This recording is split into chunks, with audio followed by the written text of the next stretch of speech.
Môre, dis vanoggend Woensdag, die 25ste Maart, die Iwes se verjaarsdag. Maar nou ja, as jy 'n verkoue het wat weer kop uitgesteek het nadat jy gedink het jy's gesond en jou verjaarsdag begin met 'n roudiens om 9 uur, dan kan dit 'n lang dag word. Maar hoe dit ook al sy, ons is besig om te gesels oor Jakobus. En Jakobus wat dan in sy tweede vers sê, Jakobus 1 vers 2, my broers, julle moet baie bly wees wanneer julle allerlei beproewings oor julle kom, en ons het gister met mekaar afgesluit oor die vraag, hoe op aarde is so iets moontlik?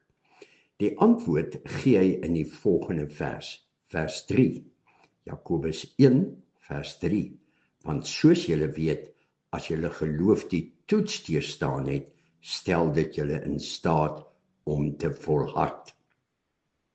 Nou dadelik begin ons vermoed, wat is die antwoord?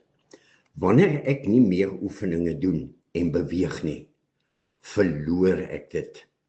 Veral as 'n mens ouer raak en jy stap nie meer nie en jy doen nie meer oefeninge nie, dan begin mense al hoe meer stram raak in die bene, né? Wanneer ek egter fiks en aan die gang bly, maak dit my spiere sterk. En net so kan my geloof groei en sterk word as ek regtig nie 'n maklike pad het nie, maar gedurig uitdagings het in my geloof. Want so dikwels gebeur het as 'n mens in 'n persoonlike worsteling staan, dan sien ek net die slegte raak wat my partykeer totaal wil depressief maak. Dit voel asof ek nie meer kan nie, dit oorweldig my. Maar, soos ons vir mekaar leer, as jy daai ou halleluja liedjie sing, tel jou seëninge, help dit om weer kop op te lig en weer jou geloof sterk te maak. Want hoe gebeur dit? Deur dit te oefen, amper soos in die gimnasium, as jy nou vryhand oefeninge doen, en jy sit nou so 'n ou gewiggie, 'n dumbbell by, dan word die spiere weer lekker soepel, sterker, en so is die geloof, wanneer daar uitdagings kom, dis nie elke dag die doodgewone, gemaklike tye nie, né? Wanneer kry 'n boom stam sy ringe, juis in die winter, juis wanneer hy koud kry, juis wanneer hy seer kry, hier breek 'n tak, daar gebeur dit en dat. Ja, bome in ons land is net ongelooflik mooi.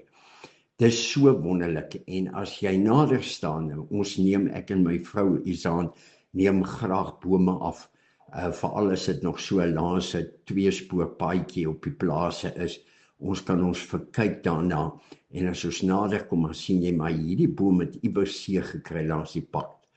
Olifant het hom bietjie geknak, of die mere het hom bietjie gevreet, of iewers het die wind hom bietjie getol, en wat so wonderlik is daai boom dan weer totaal omval, en dan hier weer, soos Jesaja sê, kom daar weer 'n groenigheid uit 'n stikkende of selfs 'n dooie tak, né?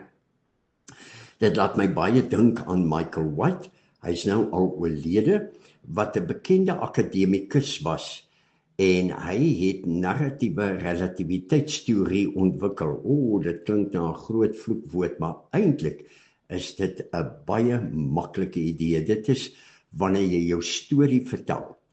As iemand sy storie vertel, hy kry so swaar en dit so moeilik en dit en dat en dit en dat, dan sê Michael White, dis maar net 'n storie. Vertel vir my 'n tweede storie, en dit is hoe sou jy dit graag wil hê. Nee, ek wil ook trou, ek wil ook kinders hê, ek wil ook 'n huisie hê, wat ek my eie kan noem, ek wil ook gelukkig wees en 'n werk het en so aan. Maar sê, dis ook 'n storie, né? Narratief. Vertel vir my 'n derde storie. Vertel vir my 'n suksesverhaal. Toe jy 'n kind was, dan sal jy sê, maar ek kon mooi draadkarre bou vir algemene onlage, soos byvoorbeeld nou 'n voorbeeld kan gebruik, kan goeie draadkarre bou.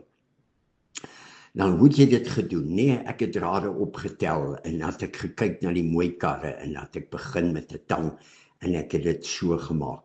En dan sê Michael White, nou ja, dit is jou suksesverhaal om van hierdie, ek wil amper sê, moon storie na 'n suksesstorie te doen. Gebruik jou eie suksesverhaal en herskryf jou storie na 'n nuwe storie. En dit is wat dan gebeur, want soos julle weet, as julle geloof die toets deurstaan het, stel julle dit in staat om te volhard. Here, dis waarvoor ons wil bid in hierdie oggend. Dat ja, wanneer ons sommer net grieperig is of verkoue is of die liggaam begin sy skete wys of wanneer ons bankrekening in 'n negativiteit gaan, dat ons regtig wanneer daar droogte is of wanneer daar ellende op ons pad kom, dat U ons sal lei om op te staan en die spiere, die geloofspiere sterk te maak in Christus Jesus. Ons bid dit in Jesus naam. Amen.